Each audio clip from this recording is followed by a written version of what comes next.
In an old apartment in the suburbs of Fresno, California, Emma Johnson had been unable to find her place within her family since she was young. The Johnson family, living in a room of a two-story apartment building, was far from wealthy. Her father Mike worked at a local food processing plant, and her mother Linda was a janitor at a nearby office building. However, all of their parents' love and attention was devoted to their youngest daughter, Sophia. When Emma was 10 years old, her sister Sophia was already known in the neighborhood as a child prodigy. She could solve math problems instantly and read at twice the speed of children her age. Teachers constantly praised Sophia's talents, and their parents proudly shared these stories with relatives and neighbors. Emma, on the other hand, was an ordinary child with average grades. Even when she worked hard on homework or scored well on tests, her parents' reactions were lukewarm, and the conversation would quickly shift to Sophia's latest achievements. When she entered high school, this disparity became even more pronounced. Sophia was selected for the advanced academic program and won award after award in math Olympiads and science competitions. Their parents were convinced of their daughter's bright future and worked desperately to save money for Sophia's college tuition. Meanwhile, Emma started working part-time after school to help with household expenses. She washed dishes at a local burger shop and worked as a cashier at the supermarket on weekends. When she came home exhausted, the daily scene was Sophia showing her parents a new certificate in the living room. "Emma, you should follow Sophia's example. If you focused more on your studies, you could surely get better grades," her mother Linda would say every time Emma sat down at the dinner table with a tired expression. Emma could only nod silently. She knew that even if she explained her own efforts, she would always be told she was just making excuses. When Sophia was accepted as a scholarship student at the state university, the family threw a big celebration party. All the relatives gathered to celebrate Sophia's glory. Emma also hoped to go to college, but her parents' response was cold. "We don't have money, Sophia's tuition is all we can manage, college isn't for you," such words were repeated. Emma even suggested attending the local community college, but even that was rejected as a waste of money. On the morning of her 18th birthday, Emma went to the living room with small expectations. Her previous birthdays had been simple affairs, but she thought this special day of becoming an adult might be different. However, her parents were eating breakfast as usual. Sophia had returned from her college dorm and was elegantly drinking tea with a new designer bag. That bag cost more than Emma could earn in 3 months of part-time work.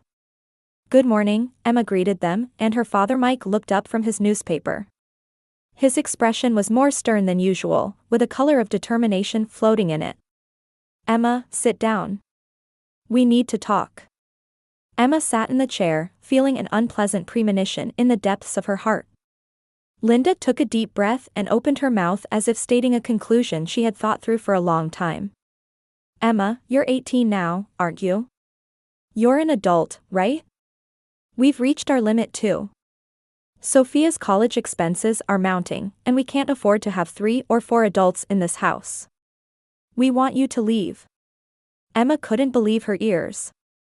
The words told to her on the morning of her birthday were the most shocking she had ever heard in her life.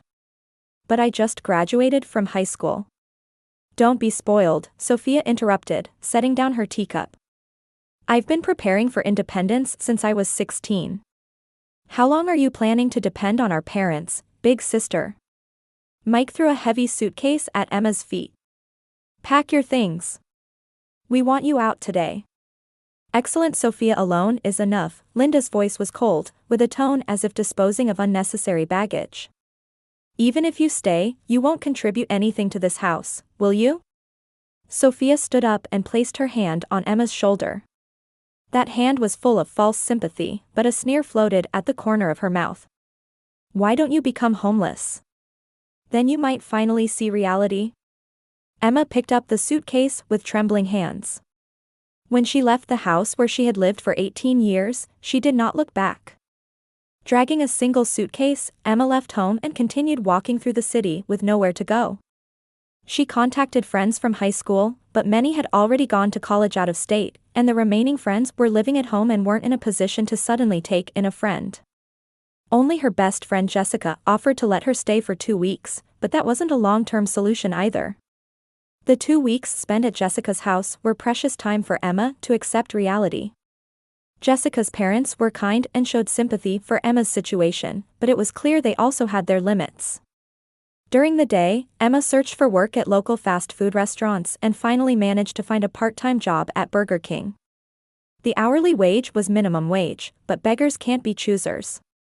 After leaving Jessica's house, Emma experienced truly homeless life.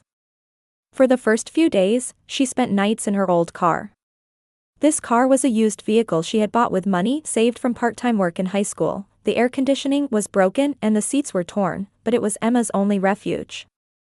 She was sometimes woken up by police in the middle of the night and had to keep moving from parking lots to other locations. Winter nights were especially hard. Although California winters weren't as harsh as other states, they were cold enough to make spending a night in a car uncomfortable. Emma would wrap herself in old blankets and read books by the light of her cell phone, or kill time at 24-hour McDonald's or Denny's searching for free Wi-Fi. At these establishments, she could linger for hours with a single cup of coffee and freshen up in the restrooms. The daytime work at Burger King was physically and mentally demanding. She worked 8-hour shifts standing on her feet and sometimes had to deal with unreasonable customer complaints. However, Emma continued working without complaint. If she were fired, she would literally be out on the streets. Her coworkers were all older than Emma, and some were juggling 2 or 3 jobs. From them, Emma learned life wisdom: where to eat cheaply, which public restroom facilities were clean and safe, which libraries stayed open late. About a month later, Emma also started night cleaning work. It was a job cleaning local office buildings from 9 p.m. to 5 a.m. Ironically, this was the same type of work as her mother Linda, but Emma tried not to think about that. Burger King during the day, cleaning at night. She could only get 3 to 4 hours of sleep in her car, but she finally began to see the possibility of saving enough for a security deposit on a small apartment. Maria, a Mexican-American woman who worked with her on the cleaning job, was raising 3 children as a single mother. When she heard about Emma's situation, she encouraged her, saying, "You're young, so you can definitely climb out of this." During breaks, Maria often watched TikTok and Instagram videos on her smartphone. "Looking at these helps me forget the hard times," she said with a laugh.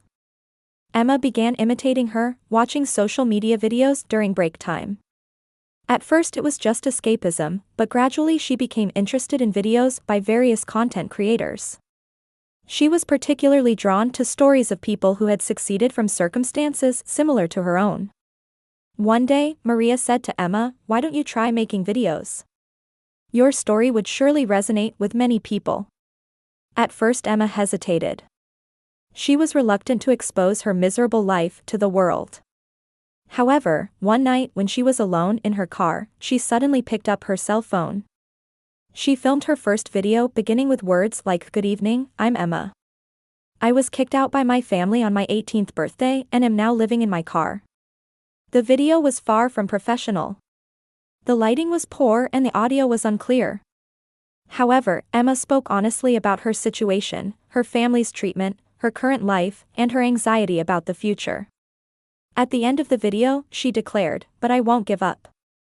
I will definitely climb out of this." She posted this video on TikTok at 2 a.m. The next morning when Emma woke up, her phone was filled with notifications. Her first video had been viewed over 1,000 times overnight and received dozens of comments.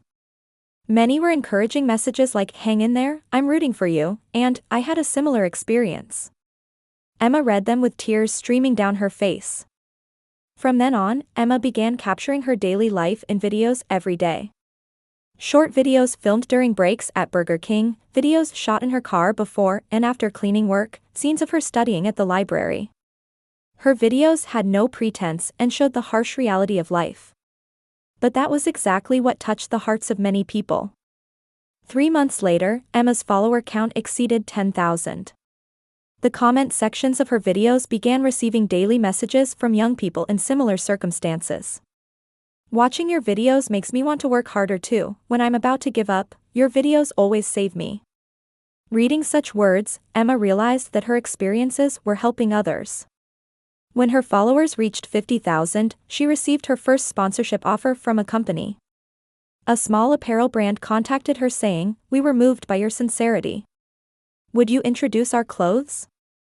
The compensation was $500, which was a fortune for Emma. 6 months later, Emma's follower count surpassed 200,000, and she began receiving multiple sponsorships per month. The content of her videos also gradually changed.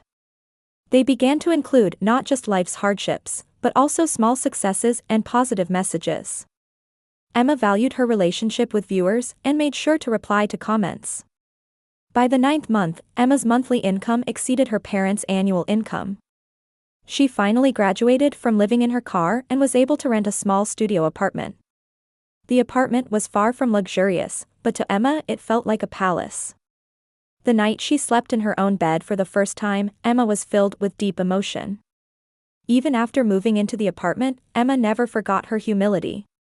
In her videos, she introduced her new home not as bragging, but as a message of hope that situations could improve with effort. "I want to tell myself from a year ago, it's okay, you're not alone. Better days will surely come." This statement by Emma resonated with many viewers, and the video was viewed over 1 million times. When a year had passed, Emma's follower count had surpassed 1 million. She was no longer just a TikToker, but had become a symbol of hope for her generation. High-paying sponsorship contracts from major companies, television appearance offers, and book publishing deals began pouring in. However, Emma never became arrogant and always remembered her origins. In her videos, she sometimes talked about the nights spent in her car and the days when she could only eat one meal a day. This was not only for her viewers, but also as a warning to herself. Emma's 19th birthday was spent in completely different circumstances from a year before. She was sitting across from her manager, Sarah Wilson, at the Ivy, a high-end restaurant in Beverly Hills. Sarah was a sophisticated woman in her early 40s with over 20 years of experience in the Los Angeles entertainment industry. She had spotted Emma's talent early on and had been managing her for 3 months. "Emma, can you believe it? A year ago today, you were sleeping in your car. And now we're at a restaurant frequented by Hollywood stars, discussing your $1 million contract," Sarah said with a smile, raising her champagne glass. On the table lay an exclusive contract with a major cosmetics manufacturer. It was a $1.2 million annual contract, an amount that would completely change Emma's life. However, Emma's expression was complex. In her joy of success, there was something casting a shadow. "Sarah, there's something I haven't told you," Emma began, carefully choosing her words. "It's about my family." Sarah leaned forward with interest.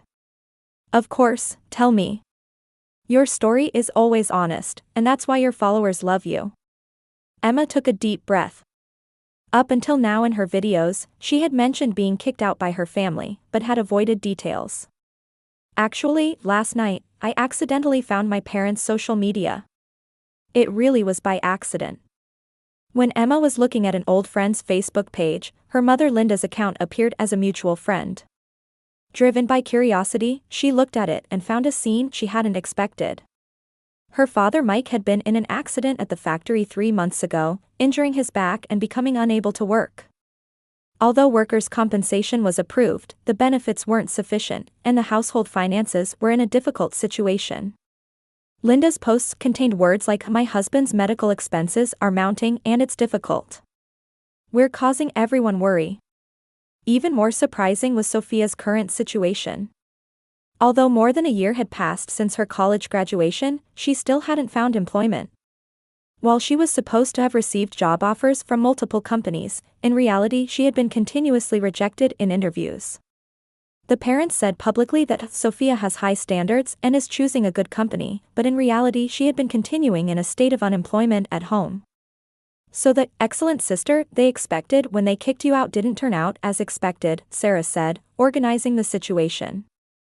"That's right. And now they're in financial difficulty," Emma continued, suppressing complex emotions. "But Sarah, I have very mixed feelings. I should hate them, yet I also feel pity for them." Sarah, with her years of experience and insight, tried to understand Emma's inner feelings. "Do you want to contact them?" "I don't know," Emma answered honestly. "But I feel like I need to do something. I wonder if staying silent like this is the right thing to do. The sunset visible through the restaurant window softly illuminated Emma's face. She had become refined and confident to a degree unimaginable from a year ago. However, deep inside was a profound conflict about her relationship with her family. Emma, I understand your feelings. But don't forget one thing. They abandoned you. They threw out an 18-year-old girl without any support. Sarah's voice contained anger. But family is family, isn't it? Emma said hesitantly. Blood ties don't make a family, Sarah declared. Your followers support you much more than they ever did. That night, Emma returned to her apartment and spent a long time thinking. On the desk lay a copy of the contract she had signed that day. Annual income of $1.2 million. This was more than 10 times her parents' combined annual income. A year ago, when she was working at the fast food restaurant, her hourly wage was $7.25. Now she could earn thousands of dollars from a single post. Emma picked up her phone and looked at her parents' social media pages again. Her father's latest post was complaining about medical bill payments, and her mother's post was introducing money-saving recipes. Sophia's account had stopped updating 3 months ago. Probably she couldn't accept the reality that her job search wasn't going well. The next morning, Emma made a decision. She would write them a letter. However, it wouldn't be a letter seeking reconciliation, but one to confront them with reality. When she began writing the letter, emotions she had suppressed for a year came pouring out. The humiliation of the day she was kicked out, the cold nights spent in the car, the days she couldn't sleep from hunger. And her own efforts and success in climbing out of that situation. Dear Father, Mother, and Sophia, the letter began. Exactly 1 year has passed since I left home. That day, you said, excellent sister alone is enough. You threw a suitcase at my feet, and Sophia laughed saying, why don't you become homeless? A year ago today, I was supposed to spend my 19th birthday in my car. But now, I'm discussing a $1.2 million annual contract at a high-end restaurant in Beverly Hills. Do you know that I've become a TikTok influencer with 1 million followers? Probably not. You've never shown interest in me. During this past year, I never once asked for your help. Not when I was living virtually homeless, not when I could only eat 1 meal a day. And now, even after succeeding, I haven't contacted you. Please look at the attached documents. This is a certificate of my bank account balance. Currently, my total assets exceed $2 million. This should be more than the combined lifetime earnings of father and mother. I also know that Sophia's job search isn't going as planned, that father can't work due to injury, and that mother is struggling with medical bill payments. But if excellent sister alone is enough, then you wouldn't need assistance from me either. I'm now learning what true family means. It's not blood ties, but relationships where people support and respect each other. My followers, strangers to me, have supported me more warmly than my family ever did. With this letter, I want to formally end our relationship. I will continue walking my new life as Emma Johnson. Please take care. Emma. After finishing the letter, Emma obtained a bank balance certificate and included it in the envelope along with copies of her latest income statements. These documents clearly showed her financial success. On her way to the post office, Emma had complex feelings. Would this really be the end? But at the same time, she felt a sense of liberation. She had finally been able to express the anger and sadness she had carried deep in her heart for so long. At the moment of mailing the letter, Emma took a deep breath. Now I can be free, she whispered to herself. That night, Emma posted a new video on TikTok. The title was, The Beginning of a New Life. In the video, while hinting that she had put an end to her relationship with her family, she said, sometimes, letting go is the most courageous choice. This video was viewed 5 million times in 24 hours and received tens of thousands of comments. Many followers praised Emma's courageous decision, and people with similar experiences shared their own stories. That night, Emma had the most peaceful sleep of her life for the first time. 3 days later in the afternoon, a letter arrived at the Johnson family apartment. Seeing the sender's name, Linda couldn't help but cry out, Mike. There's a letter from Emma. Mike got up from the living room sofa. Due to his back injury, his movements had become much more careful and slow than before. From Emma? Don't tell me she's asking for money. Sophia came out of her room. Although more than a year had passed since her college graduation, she was still spending time in her room at home. Her job search wasn't going well, and recently she had become reluctant even to attend interviews. A letter from Big Sister? That's unusual. She's probably written some sob story. Linda picked up the letter with a complex expression. Actually, during this past year, she had sometimes thought about Emma. Especially when she woke up in the middle of the night, guilt about throwing out her 18-year-old daughter would cross her mind. However, she never expressed these feelings in front of her family. Let's open it, Linda said after the three of them sat around the dining table, and she opened the envelope. Linda's expression gradually changed as she began reading the letter. At first it was just mild interest, but as she read on, her eyes widened, and by the end her face had turned pale. What's wrong, Mom? Sophia asked worriedly. Linda began reading aloud the contents of the letter in a trembling voice. Dear Father, Mother, and Sophia. Each of Emma's words cut through the family's hearts like sharp blades. 1 million followers? TikTok? What's that? Mike shook his head, unable to understand. When they finished reading the letter to the end, the room was enveloped in heavy silence. However, what broke that silence was the bank balance certificate. The moment Linda saw that document, she dropped the letter. $2 million. Linda's voice trembled softly. Is this real? Mike took the document and checked the numbers multiple times.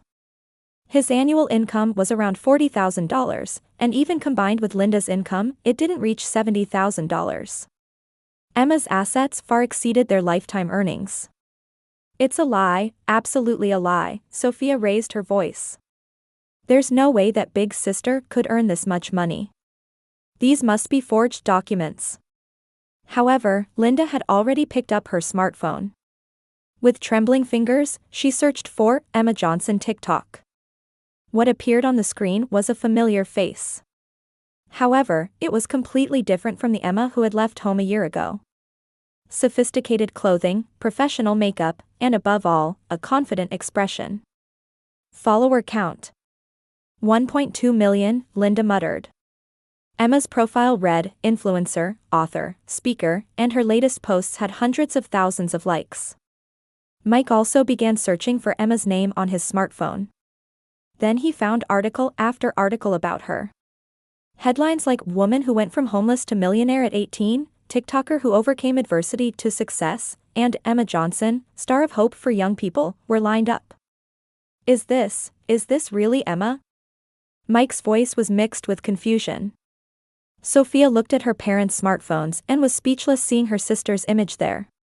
The Emma she knew had always been reserved and had a thin presence in the family. However, the Emma on the screen was confident and was an influencer loved by millions of people. But why didn't she contact us? Linda was confused. If she succeeded, isn't it normal to share it with family? Mike read the letter again. If excellent sister alone is enough, then you wouldn't need assistance from me either. She's throwing back exactly what we said to her that day. Just then, Sophia's phone rang. It was from a college friend. Sophia, isn't your sister the famous TikToker Emma Johnson? That's amazing. Sophia hurriedly hung up. However, after that, calls from friends and acquaintances kept flooding in. Emma's success had already become a topic of conversation locally. The neighbors know too? Linda turned pale. We'll be seen as parents who kicked out their daughter. Actually, that was exactly right. Emma hadn't spoken about details in her videos, but she had explained her circumstances with the expression, encouraged to be independent by my family on my 18th birthday. Many viewers understood that Emma had been abandoned by her family. The next day, at the neighborhood supermarket, Linda was approached by an acquaintance. Linda, I heard your daughter has become famous. But why is she working hard alone? Didn't the family support her? Unable to answer that question, Linda cut her shopping short and went home. When she arrived home, Mike was waiting with a serious expression. I tried to contact Emma, but her phone number has changed and she's blocked us on social media. We've been completely cut off from communication. She's serious about ending our relationship. That night, the three family members had a long discussion for the first time in a while. However, it wasn't the harmonious conversation of before, but an ugly argument filled with escapism and blame shifting. It's all your fault, Linda blamed Mike. You were the one who said, "Don't spoil our daughter." It's not just my fault. You also favored only Sophia and were cold to Emma, Mike countered. Sophia listened to her parents' argument while reconsidering her current situation. Why couldn't she, who had been an honor student in college, find employment? What was the reason she kept getting rejected in interviews? And why had her sister, whom she had always looked down upon, succeeded so much? A week later, a small article appeared in the local newspaper. It read, "Local influencer Emma Johnson donates $500,000 to charity." The article also mentioned that Emma had achieved success without family support. People in the neighborhood who read this article changed how they looked at the Johnson family. They began to be viewed strangely in the community as a family that hadn't supported their successful daughter. Mike began to feel people's stares when he went out for injury treatment. Linda began avoiding questions from colleagues during her cleaning work. Did we do something wrong? Linda murmured to Mike one night. What are you saying now? Mike answered bitterly. We had no choice at the time. We had to make a choice for Sophia's future. However, that excellent Sophia still couldn't find employment and had recently almost given up even on job hunting. Meanwhile, Emma, whom they had abandoned, had become a star of hope for young people across America. Ironically, as Emma's success came to light, the Johnson family's financial situation worsened further. Mike's medical expenses continued to mount, and the stress from neighbors' cold stares began to interfere with Linda's cleaning work. And Sophia completely lost motivation for finding employment and began shutting herself in her room all day. 6 months later, the Johnson family's situation had deteriorated further. Mike's medical expenses continued to mount, and Linda's income alone was insufficient to maintain their lifestyle. Finally, they were forced to give up the apartment they had lived in for years and move to smaller, cheaper housing. The new apartment was a small single-story building with about half the space of their previous home. Sophia lost her private room and had to sleep in a corner of the living room with a partition. Life without privacy further deteriorated her mental state. Because you guys kicked out Big Sister, I have to suffer too, Sophia lashed out at her parents. If Big Sister were here, we wouldn't have to go through this hardship. Ironically, Sophia now recognized Emma's value. However, this wasn't from love for her sister, but regret at losing purely economic benefits. Meanwhile, Emma's success knew no bounds. Her autobiography, The Comeback Life of a Cast-Out Girl, became a bestseller immediately upon publication and was prominently displayed in bookstores across America. She frequently appeared on popular TV talk shows, and her message reached tens of millions of viewers. True family isn't about blood relations, Emma said on Ellen's popular show. It's about relationships where people support and respect each other. I was abandoned by my birth parents, but instead I found a new family all over the world. This statement caused a great response, and thousands of letters arrived from young people in similar circumstances. Emma established the charity, New Family Foundation, for them and began activities to support the independence of young people abandoned by their families. Sophia finally got a minimum wage job at a cafe, but felt uncomfortable every time Emma's topic came up among her colleagues. When told, "You're the sister of that famous Emma Johnson, aren't you?" "That's amazing," she could only nod with a complex expression. One day, a letter arrived from Katie, an 18-year-old girl Emma was supporting. She too had been abandoned by her family and was trying to recover from homelessness. "Emma, thanks to you I have hope. I'll work hard without giving up too. You're like a real mother to us. I never knew that even without blood ties, I could feel such warmth." Emma smiled quietly as she read this letter. Her Los Angeles office was overflowing with thank you letters from around the world. The walls were decorated with photos of young people supported by the new family foundation, like a large family's living room. Looking out the window, the blue Pacific Ocean spread out. A year and a half ago, she had looked at this same ocean from her car, her heart full of anxiety about the future. But now, she had become a light of hope for tens of thousands of young people. Emma began writing a reply to the letter. To Katie. I was moved by your courage. We have no blood ties, but we're a real family who can share the same pain. Let's work hard together. Just then, her manager Sarah entered the room. Emma, wonderful news. Harvard University has requested a lecture. The theme is, What is True Success? I'll accept, Emma replied immediately. There are surely students in similar circumstances to mine in the audience. As the sun set over the ocean, Emma finished her day's work and returned to her penthouse. The girl abandoned by her family now lived surrounded by tens of thousands of family members, scattered around the world. Family not connected by blood, but a true family connected by heart. Emma stood by the window, gazing toward her hometown in the distance. There was not hatred there, but quiet peace. She had truly become free and found her real family.